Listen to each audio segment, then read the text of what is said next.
So when you talk with your girls, because I know you've got two girls, you've got one down at Miami, you've got one working here doing stuff. How do you get them to look ahead for the future? Because you're looking ahead, you're looking at people coming in, you're bringing in new things into your office, and I know you're constantly looking about vision. Yep. How do you get them to look ahead? You just try to set them down and make a game plan, long-term goals, intermediate goals, short-term goals. Mm-hmm. And they each have their own, and where they want to do what it takes to get there or not, it's up to them. But I have one that is really focused, yeah, and is working towards that, and I have one that wants it and or has a goal but doesn't know she really wants it. So, she's not sure where. Maybe she's still trying to find herself. Yeah. Well, the good news is you're young. Yeah. So and you don't have to because you don't know. You don't know what you don't know, right? Yeah, and they don't. And that's the thing with her. She thinks I'm running out of time. Oh no! I'm like, you're 20. No. You have nothing but time. That's exactly right. Yeah, that's exactly right. I mean, I've I went and did career day the other day at South Walton High School. And I had such a fabulous time meeting with them. So shout out Seahawks, man, all the classes that came in, and they asked some great questions, and it was so much fun. My daughter, though, asked me when I told her, and she goes to Ohana, but she plays tennis at South Walton. So she has friends she's on the tennis team there, but she has friends that play, and she said, well, Dad, what career are you going to talk about? Because I've done so many, we were sanitation, I do investments, and then, I'm podcasting, I do a lot of social media stuff. And so she's like, well, what career are you going to talk about? And that's the interesting thing. You can continually reinvent yourself. And people are living so much longer. Yep. Used to you're 50, you have one career. Mm-hmm. You can have multiple careers. Yep. You can do different things. You can switch gears and go in a different direction. If that's not working, and you can pivot. Absolutely. And so, and people go to college later. People don't have to go to college either. You don't have to go to college. The best entrepreneurs I know didn't go to college. Right. So did Elon go to college? No. I don't think so. Zuckerberg dropped out. Yeah. I mean, you have so many. Truett Cathy did a commencement speech one time at a local college near us.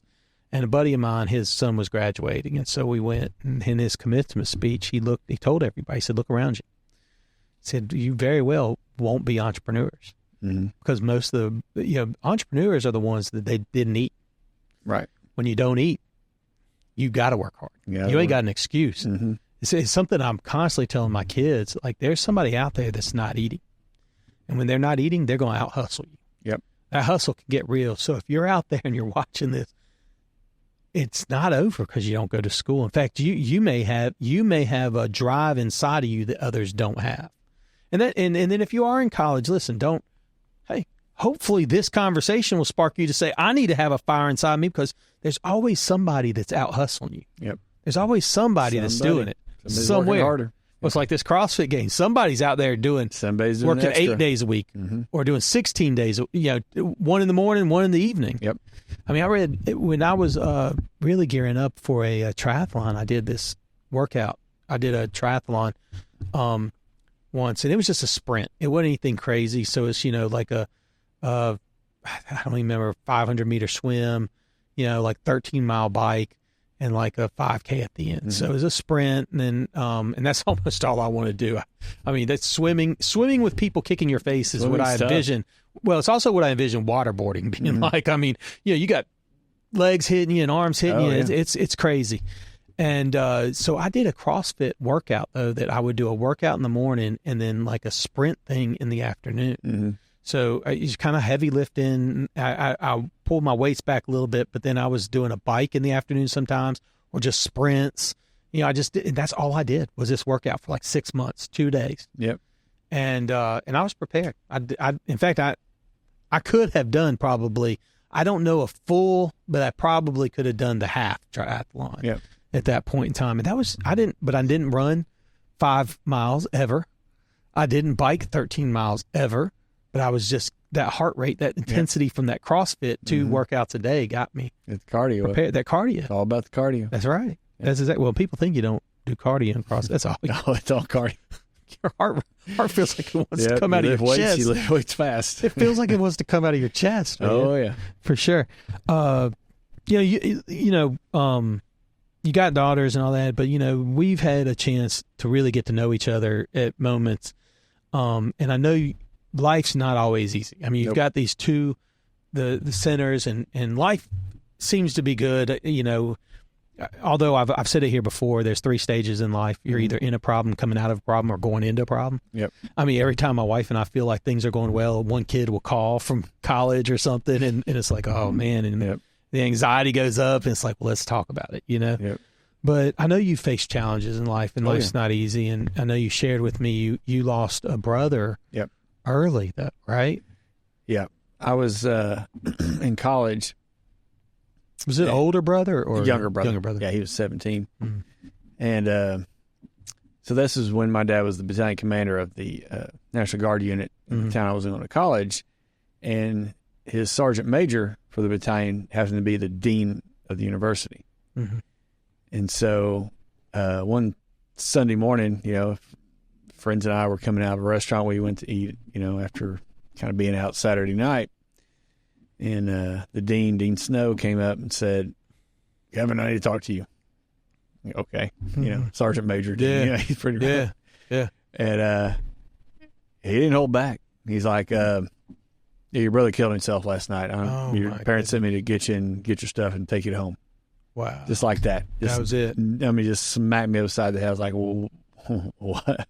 What? What would you say? And that's so finite. Oh, yeah. And it was such a surreal. I mean, then you go into just lockdown survival mode. Just everything's just surreal. Your parents, no parent should outlive their child. Yeah, no, it's a horrible thing. Especially when the life, just there's so many questions. Yeah, something like that happens. Yeah. So I went and packed up, and and he drove me to the house, which is about an hour and a half away. Right. And it was an awful thing. That's terrible. It's terrible. And I know life's throwing you different curves. I mean, I know we've talked about your divorce and going through that, and that's. I mean, we don't need to get into the details there, but that ain't no fun. That's no fun. I mean, you got collateral damage with your daughters and the things that they go through, and the yin and yang pull, so bad, it does. Yeah. And nobody, listen, kids, and I know nobody ever says, look, I want to get married. And then I hope, 15, 20 years in, we just split up and just wreck the whole thing, right? Yep. Nobody starts off that way. Nope. Nobody starts off that way. On that. Nobody plans that. In fact, I mean, with my children, I think to them, I mean, I wouldn't wish that on them. I pray for their spouse. Yep. I'm praying for them, and I'm now praying for their spouses that they don't have. Right.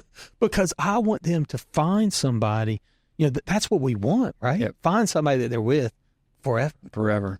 Yep. But it doesn't always work. Doesn't always work. Doesn't always work. But the best thing is to not hold grudges. Yeah. And let the past be the past. Yeah. And try to be the best for the kids. Yeah.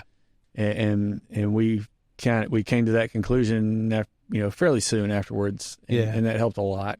Yeah. But it did take a toll on the girls. Oh, for sure. Yeah. There's no way it can't. There's just no way. There's no way it can't. With going through these different, and I know there's other things in your past we've talked about, and I got the okay to talk about these things because I wanted to let you know, I wanted to ask some of that because I know that people can look at you and say, hey man, this guy's got, Wells Vision and Laser Eye Center, and he's doing really great, and you are, and you've got great things going for you.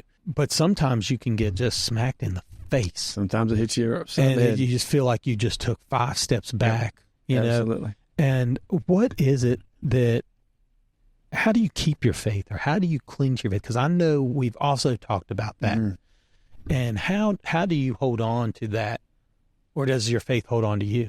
Well, it holds on to you. Early on, before I really understood a lot of that, especially when my brother died, you're like, the obvious questions come up. Why? Mm-hmm. Why'd you let that happen and stuff, And then you start questioning, okay, is he going to go to heaven? Did he take his own life? Does that condemn him to hell? And, there's so much questions about that. I don't know. Sure. The answer to that, but the versions I read says he's in heaven. That's the versions I read. Yeah, that's the versions I read and understand. Because I once you know Jesus, he says nothing can take you out of it. Right. Nothing. Yeah, and if you have the demons in you so bad that that convince mental you. health is something that we are just now starting to scratch the surface. Right. Yeah. Yeah. So he had some demons in there, and Sure. talking bad and convincing that he would be better off not here. Yeah. And that was too bad. But then I went through the Freedom course through Destiny Worship Center after my divorce, and realized you carry a lot of baggage. Yeah. And once you're going to release that baggage, and drop it at the foot of the cross, and let Jesus carry that for you, it really lightens the load a lot. And you realize you're carrying the stuff that you didn't need to. That He already died for that for you. You just got to understand it. That your past, your present, and your future issues. Yeah, exactly. Yeah. And so once you understand that and can let it go, it really frees you up in a lot of ways. Kevin, that's strong. Yeah. That's so strong, Kevin. I'm going to give you the Brilliant.